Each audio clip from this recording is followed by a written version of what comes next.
Okay, application and usages, take two.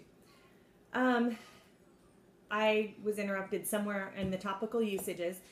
One thing I did want to say was that there are two places that you do not want to apply essential oils, and that would be dropping in the ear. The eardrum is far too sensitive for the strength of the concentrated essential oils. And also, you don't want to drop it in your eyes, not on purpose. I mean, on accident, it's not going to kill you, but it's going to burn. And the way to get that burn away is to put some of the carrier oil, whether you just like swipe a little swipe of coconut oil or whatever you have nearby, which is a great reason for having carrier oil nearby all the time, especially wherever you apply to your kids a lot. So maybe like on their dresser, you have like whatever little oils you use for them, but also make sure you have a carrier oil right there in case of little mishaps.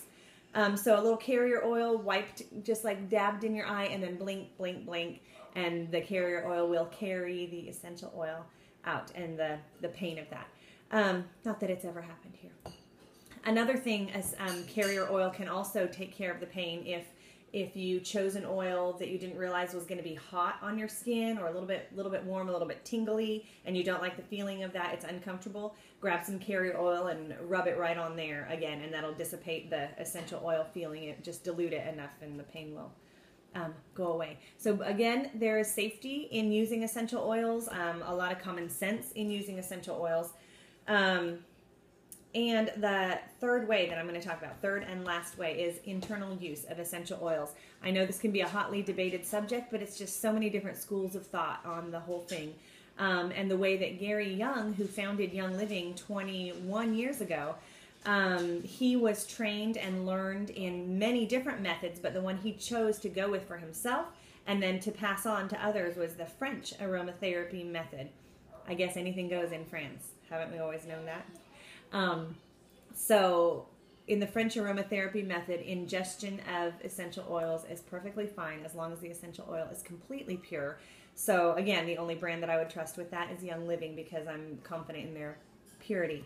And again, like we referenced earlier, seedtoseal.com. You need to check that out. That will prove a lot of things for you as far as the purity of these essential oils and why it's different. It's kind of essential oils have a lot of different price ranges, a lot of different. It's an unregulated industry, but within the world of essential oils, we know what other people are talking about when they say therapeutic grade, perfume grade, etc. And the pricing will show you a lot. So a $6 bottle of lavender essential oil is likely not 100% pure.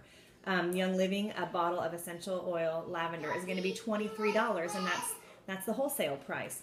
And I've heard people go to the lavender farms in Utah that Young Living owns and do a little bit of work on the farms, plant some lavender, weed some lavender, and be like, we don't pay enough for our bottles of lavender for all the work and care and love that goes into those.